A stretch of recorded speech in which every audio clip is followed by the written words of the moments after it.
Wernher von Braun came to Huntsville, Alabama in 1950 to launch the U.S. rocket program. The former Nazi scientist said the area reminded him of Bavaria.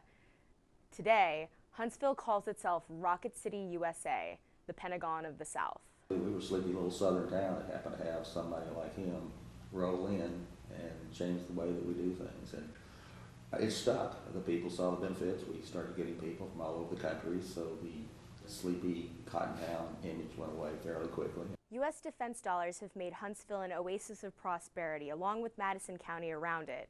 While jobs disappeared in 25 states in September, Madison County was promoting almost 5,000 job openings. The world's most powerful military is viewed by civic boosters in Huntsville as an economic engine and opportunity for growth. The close-knit group is led by local attorney Joe Ritch and his political sponsor in Washington, Alabama Senator Richard Shelby. Shelby is the sixth most senior Republican in the Senate and a member of its Appropriations Committee.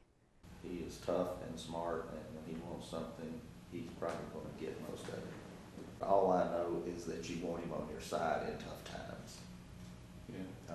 He is extremely effective. It's carrying the message to those that don't see the benefit of some things going on in our state, and for that, we have been extremely blessed. Shelby and Alabama's junior senator, Republican Jeff Sessions, opposed a deficit-cutting compromise between Congress and the president back in August. They said the spending cuts weren't deep enough, yet both men supported increased spending in their home state during a 2005 reorganization of the military. This realignment brought 3 Army commands, more than 4,000 jobs, and tens of billions in federal contracting dollars to Redstone Arsenal, which is next to Huntsville.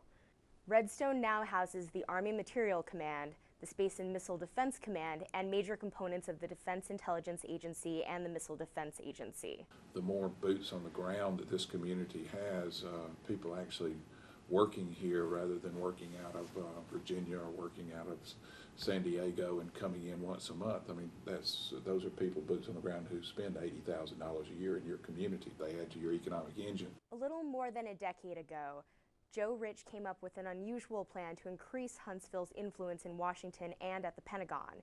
He and city leaders, including a former mayor and members of the Huntsville-Madison Chamber of Commerce, developed a campaign to build 10 luxury houses for Army generals stationed at the Arsenal.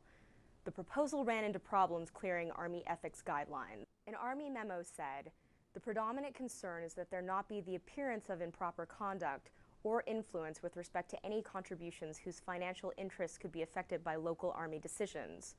So, rather than raise money privately, Joe Ritch and his allies looked to state taxpayers to pay for the houses.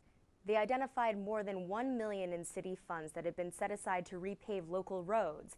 They used it to build the first 3 houses, and the state transferred money to the city to make up the deficit. The city also got a state law change to authorize the gift, and local builders discounted the cost of their supplies and services. The Army was pleased. The first generals moved into their new homes in late 2003, months before the Defense Department finalized its plans for the 2005 base realignment and closing procedure known as BRAC. Well, to me, the BRAC decisions are the end game.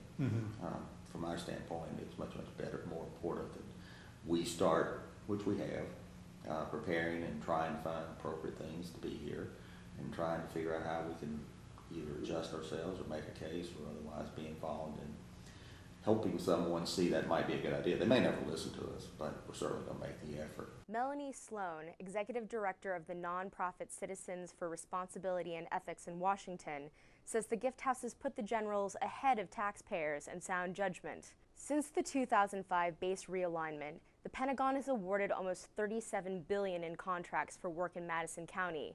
Executives who served on Joe Ritch's BRAC committee and as leaders in the Huntsville Chamber of Commerce have seen their companies win about $20 billion of those contracts.